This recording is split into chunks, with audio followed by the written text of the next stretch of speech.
Merci d'avoir pris le rendez-vous de cette édition du journal. Mesdames et messieurs, bonjour. Voici les titres. La police républicaine et le Centre national de sécurité routière poursuivent la sensibilisation sur la circulation à droite sur la chaussée. Le mot d'ordre est respecté également dans le département du Zou.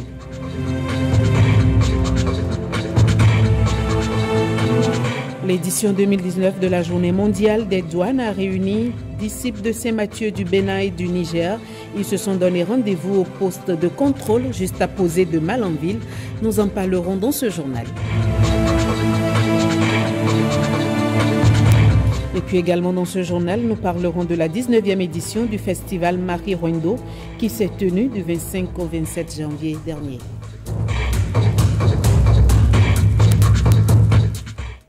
Merci pour votre attention. Nous démarrons par la politique avec la séance d'échange de la jeunesse progressiste. Samedi dernier à Porto Novo, les jeunes de l'Union progressiste se sont réunis pour sensibiliser leurs pairs sur les avantages des réformes entreprises par le président Patrice Talon au profit de la jeunesse du Bénin. Reportage. Salle de conférence de la place de l'Unité à Akonaboué dans le 5e arrondissement de Porto Novo. C'est ici que la jeunesse progressiste de Porto Novo se retrouve pour une séance d'échange et de communication. Des échanges et communications à travers lesquels les participants découvrent les opportunités d'emploi contenues dans le programme d'action du gouvernement, mais aussi les avantages de la réforme du système partisan pour les jeunes de l'Union progressiste. Le nouveau système dans lequel nous sommes, le système partisan d'aujourd'hui, qui a appelé la naissance des grands partis, dont le plus grand est l'Union progressiste. Dans ce nouveau système, il faut que la jeunesse s'organise. Il faut que nous prenions le courage. On nous a donné plusieurs armes et nous devons les utiliser pour avancer. À en croire les jeunes progressistes de Porto Novo, l'espoir renaît au sein de la jeunesse béninoise en général et celle de Porto Novo en particulier. Cet espoir est nourri grâce au programme d'action du gouvernement qualifié d'ambitieux et dont la mise en œuvre pourrait changer l'image du pays au plan régional et international. Voici l'homme qui a osé apporter des réformes fortes dans tous les secteurs de ce pays qui a tant souffert du populisme au détriment des actions de développement de la part des gouvernements passés. Le souhait de l'Union progressiste, devenir la première et la plus forte organisation de l'échiquier politique béninois.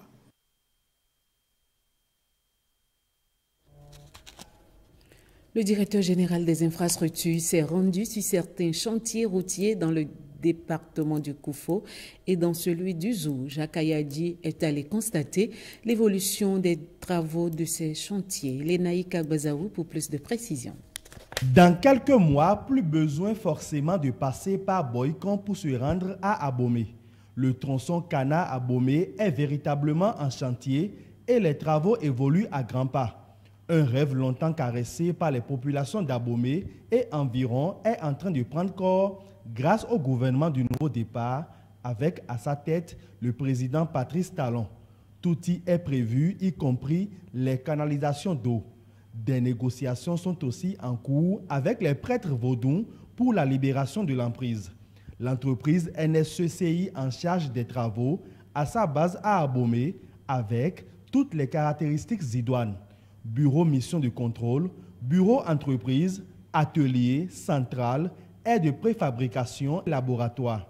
À quelques mètres de la base entreprise, c'est le tronçon Lalo Agmaïzou Abomey qui suscite l'admiration. Le projet a démarré en avril 2018. Actuellement, on a un avancement de 11,8%. Certes, c'est un avancement qui n'était pas attendu, mais toutes les dispositions sont prises pour rattraper ce retard et rester dans le délai. Les objectifs sont bien ciblés pour cette année et les 2 années qui vont suivre. Ce qui est beaucoup plus avancé, c'est le tronçon Kana-Abomey, où l'objectif à ce jour, avec un planning que l'entreprise a actualisé il y a 2 semaines, c'est terminer le projet Kana-Abomey en mai 2019. Ça veut dire dans 4 mois, 5 mois, on aura le revêtement sur cet axe-là. On va embrayer juste après avec le tronçon Abomey-Mougnon, Donc à Abomey-Mounion, le revêtement, qui est vraiment le stade définitif de l'aménagement, c'est prévu après la saison de pluie, en septembre 2019. Après le tronçon qui suivra dans les avancements, c'est ce tronçon-là que vient de visiter, Abomey-Lalo, où tout est prévu être finalisé et remis à la circulation vers la fin de l'année, début de l'année prochaine. Je voudrais vous encourager et encourager surtout l'entreprise NSE et lui dire que le gouvernement a raison de lui faire confiance parce que c'est rare d'aller sur un chantier et de voir un déploiement d'équipements tout neufs que nous avons vu ici qui leur permet de prendre en charge ces travaux-là. Ça fait pour une première fois dans l'histoire qu'un homme politique a promettre et à réaliser dans le temps. Donc vraiment, je dis chapeau. Ça va droit au cœur. Nous souhaitons un bon accompagnement des uns et des autres pour pouvoir atteindre les objectifs qui sont attendus, c'est-à-dire pouvoir réaliser et livrer la route aux populations et pour qu'elles puissent en jouir dans les délais qui sont prévus. Le gouvernement s'engage à doter le pays d'un grand réseau routier, vecteur de développement. Jacques Ayadi termine sa tournée sur une note de satisfaction et promet de revenir sur les chantiers périodiquement. Circuler à sa droite sur la chaussée, c'est la norme en matière de sécurité routière. Certains conducteurs, par mépris ou par ignorance, ne respectent pas cette prescription. La police républicaine et le Centre national de sécurité routière du Zou sensibilisent pour un changement de comportement des usagers de la route. Estelle Pazou, reportage. Des conducteurs indélicats se font prendre les papiers de leur véhicule pour avoir roulé à gauche de la chaussée. Ce n'est pas encore la répression, mais une sensibilisation conjointe de la police républicaine et du Centre national de sécurité routière. Le CNSR, d'abord par sa mission régalienne, a pour rôle de sensibiliser. Donc nous autres, nous sommes en amont. On sensibilise chaque acteur, que ce soit piéton, cycliste ou motocycliste et automobiliste, pour que chacun reste dans son couloir de marche pour éviter des cas d'accidents fréquents constatés sur nos voies publiques.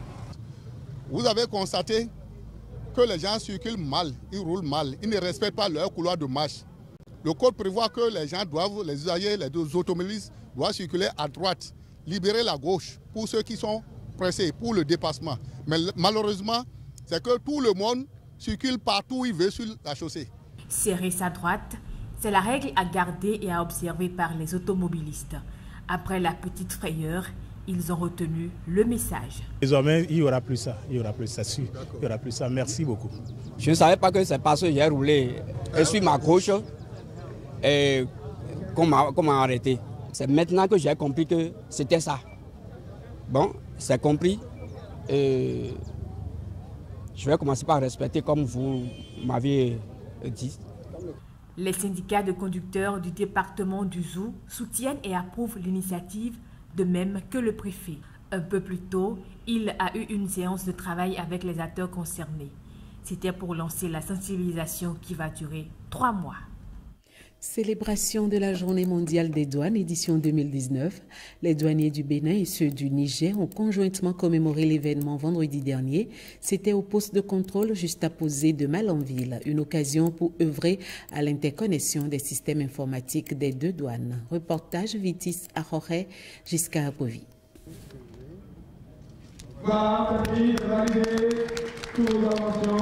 Voilà le geste qui active l'interconnexion des systèmes informatiques des douanes béninoises et nigériennes. C'est le fruit de la coopération entre les deux administrations douanières. Cette interconnexion permettra donc à coup sûr à nos administrations de prendre en charge plus efficacement les marchandises en transit, d'augmenter la célérité dans le traitement des marchandises en transit, de mieux lutter contre les pratiques frauduleuses liées donc à ce régime, de maîtriser le flux des échanges, les statistiques relatives au transit entre nos deux pays. Aujourd'hui, nos relations sont au stade de maturité parce que nous avons accepté ensemble d'interconnecter nos deux systèmes informatiques pour une meilleure visibilité de notre travail quotidien et ainsi renforcer la confiance établie entre nos administrations. L'interconnexion des douanes béninoises et nigériennes est l'aboutissement d'un projet démarré en 2005. Avec cette innovation, plus rien ne sera comme avant dans l'univers des deux douanes. Pour quitter aujourd'hui le Bénin, toute cargaison doit être accompagnée du document de transit T1 et qui est généré dans le système après le paiement de la déclaration par le transitaire. Et une fois que le transitaire génère son T1, ça se retrouve automatiquement dans le système du Niger. Lorsque une marchandise quitte le Niger pour le Bénin, automatiquement, avant le départ de la marchandise du Niger, le Bénin voit déjà que telle marchandise quitte le Niger et sera au Bénin. Et nous sommes en attente de recevoir cette marchandise. Le lancement officiel de cette interconnexion coïncide avec la célébration de la Journée mondiale des douanes, édition 2019. Le thème retenu par l'Organisation mondiale des douanes est les frontières intelligentes. Le thème de frontières intelligentes, choisi par l'Organisation mondiale des douanes, vient à point nommé puisque les objectifs visés par l'UEMOA en construisant les PCJ de Manamville sont les suivants. Harmoniser, moderniser et faciliter les opérations de passage aux frontières. Assurer un contrôle rapide. Une gestion intelligente des frontières passe nécessairement par la sécurisation, la mesure de la performance, la gestion des risques et l'utilisation des technologies innovantes. L'interconnexion des systèmes informatiques marque le début d'une nouvelle ère entre les douanes nigériennes et béninoises, celle d'une collaboration plus étroite, car les frontières séparent mais les douanes rapprochent selon l'adage. Les membres du Conseil départemental de concertation et de coordination du MONO ont tenu à la préfecture de Lokossa leur première session ordinaire de l'année 2019. Au cœur des échanges, la gestion des cantines scolaires. Ramatou Lawani, Doris, Nathalie. La délégation de la présidence de la République poursuit sa tournée de sensibilisation des élus communaux sur la gestion des cantines scolaires. C'est ce qui justifie sa présence à la première session du CDCC du MONO. Le gouvernement apporte dans 51% des écoles, à partir de cette année, des vivres. Et il revient aux communautés non seulement de gérer, mais aussi d'apporter les condiments, d'apporter le nécessaire pour faire les repas. Mais les communautés ne comprennent pas pourquoi on leur demande de contribuer à ce programme pour nourrir leurs enfants. Les élus communaux sont donc invités à sensibiliser leur communauté, mais aussi à jouer leur partition. Spécifiquement aux élus locaux, c'est de participer à la réalisation des infrastructures des cantines scolaires, magasins, cuisines, etc. C'est d'appuyer la mobilisation communautaire autour de la cantine scolaire. Apport en espèces ou en nature, c'est d'organiser la sécurisation des magasins des vivres. Nous voulons bien le faire. Je voudrais donner notre accord. Je crois qu'aucun maire ne voudra que dans ces écoles, il y ait des enfants malnutris ou des enfants affamés. Mais lorsque nous demandons aux communes d'inscrire au budget, il faudrait que les communes puissent avoir la possibilité d'avoir les ressources aussi pour pouvoir le faire. Nous avons fait une réunion avant-hier soir ici. Les véritables sources de recettes au niveau des communes là sont totalement amenuisées. C'est un peu compliqué. Le préfet dit ne pas douter de l'engagement de ses élus à accompagner cette initiative gouvernementale sur leur territoire de compétence. Comme nous avons la chance que tous les budgets ne sont pas encore approuvés, donc on va s'entraider. On va s'entraider pour que vraiment je se fasse. Je sais que les gens qui aiment leur population. Et ce qu'on demande maintenant, c'est l'effort vraiment communal. Vous faites déjà l'effort individuellement. La situation épidémiologique du MONO est l'autre sujet qui a retenu l'attention lors de cette première session du CDCC. Les activités de l'année 2019 de la Jeune Chambre internationale Porto Novo Auréole sont lancées. C'est à l'occasion d'une cérémonie tenue le samedi 26 janvier dernier à Porto Novo. Reportage. Le lancement du mandat, c'est le point de départ de 12 mois d'activité pour la Jeune Chambre internationale Porto Novo Auréole.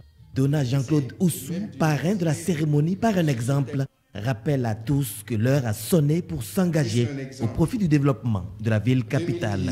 2018, nous avons éclairé plus de 20 km, je dis bien 20 km, pour ne pas dire 20 000 mètres, de rues et d'avenues dans Porto Novo en éclairage public.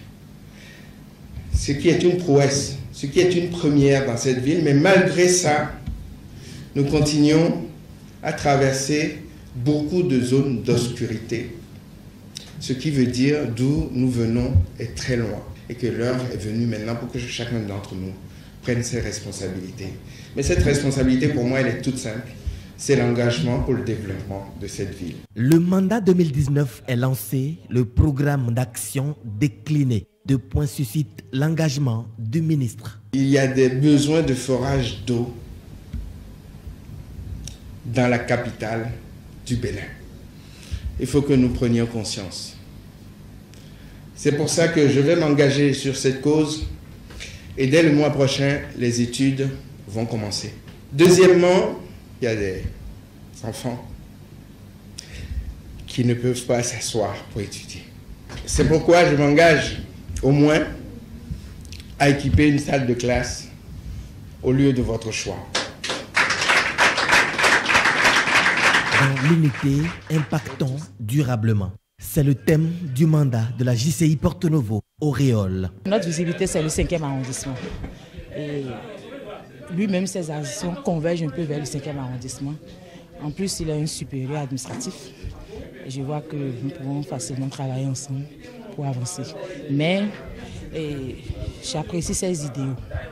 Ça me permet réellement d'atteindre les objectifs. C'est un monsieur rigoureux et qui a le respect de la parole donnée. Quand il promet, il fait. Et avec lui, tu es obligé de respecter tes engagements pour atteindre des résultats. Une fusion d'énergie et d'expérience de tous les membres s'impose désormais pour contribuer efficacement au rayonnement de Porto Novo. Des kits de connexion Internet, mais aussi une imprimante et un rétroprojecteur, un ensemble de matériel acquis par le REJAP, le réseau des journalistes accrédités au Parlement, au profit de ses membres, et cela grâce à l'appui financier de l'Assemblée nationale. Plus de précisions à travers ce reportage.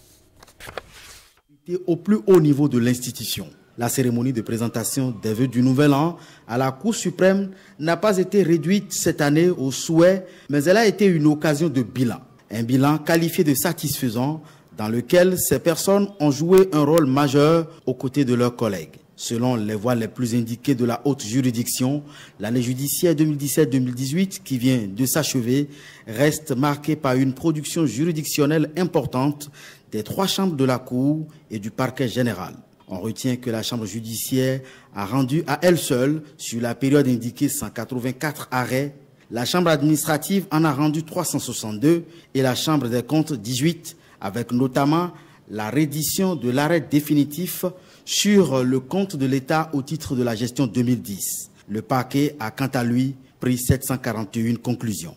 Les performances ainsi réalisées au plan juridictionnel sont uniques dans les annales de la Cour, qui aura réussi également à faire face de façon tout aussi efficiente à sa mission consultative à travers la production des avis motivés sur les projets de loi que le gouvernement lui a transmis et des avis juridiques sur les accords de financement signés par le gouvernement de la République avec les partenaires au développement de notre pays.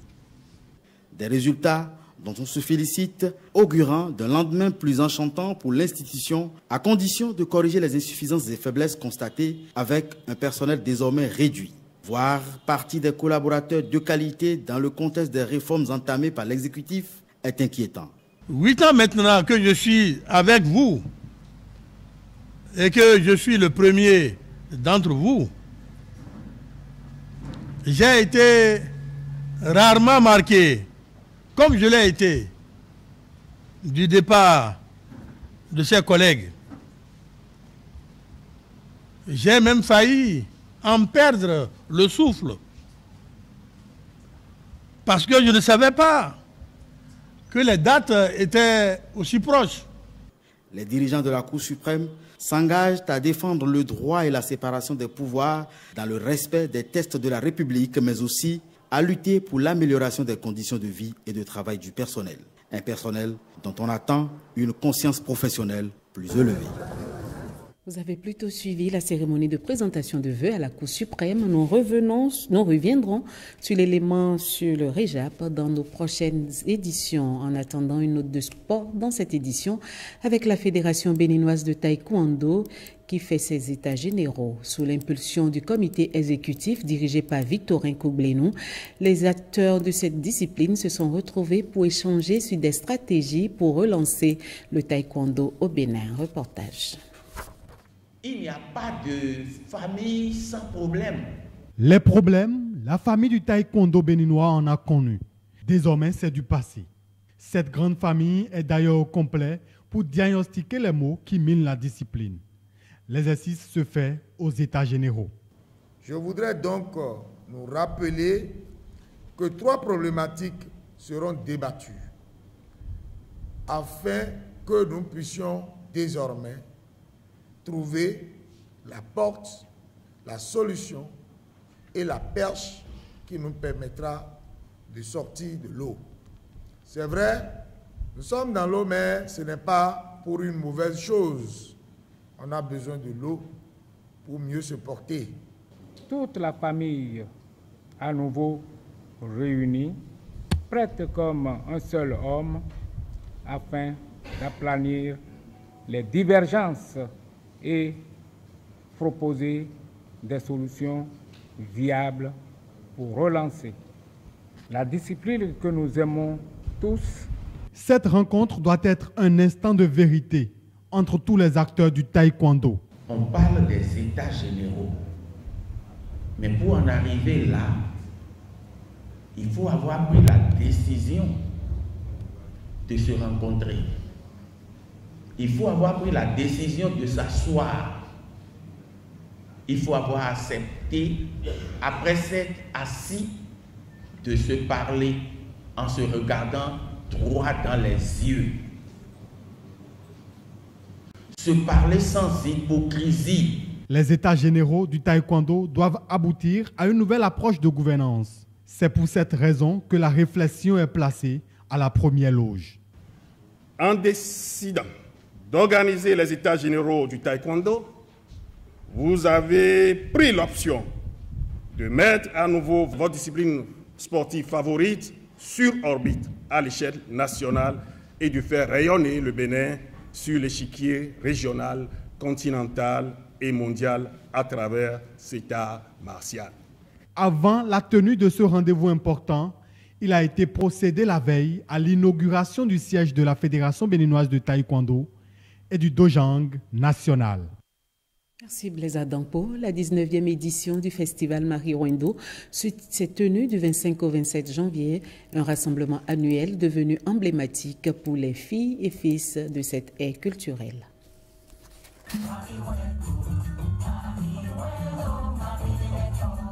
La statue de Djarlin Djanta, premier roi de Wesse Ouagoudou, se dresse majestueusement à l'entrée de la place Marie-Wendo, comme pour souhaiter la bienvenue à ses fils et filles. Et ils étaient bien nombreux. La mobilisation de ce jour démontre que le festival est un véritable creuset d'échange et de valorisation de la richesse incommensurable dont regorge l'ère culturelle Marie. Ce festival est aujourd'hui un événement majeur qui part à la conquête du monde. Se retrouver, œuvrer pour la sauvegarde des valeurs culturelles, c'est l'objectif de Marie-Wendo. Mais il inclut, selon Benoît Desclas, 2 principes. Le premier principe doit être le désir permanent de nous voir tous ensemble, fiers d'être Marie. Le deuxième, nous les Marie nous devons exprimer, exploiter et conforter la solidarité. Une solidarité qui manque souvent de moyens. Et pour les éditions à venir, le ministère de la Culture entend mettre la main à la pâte.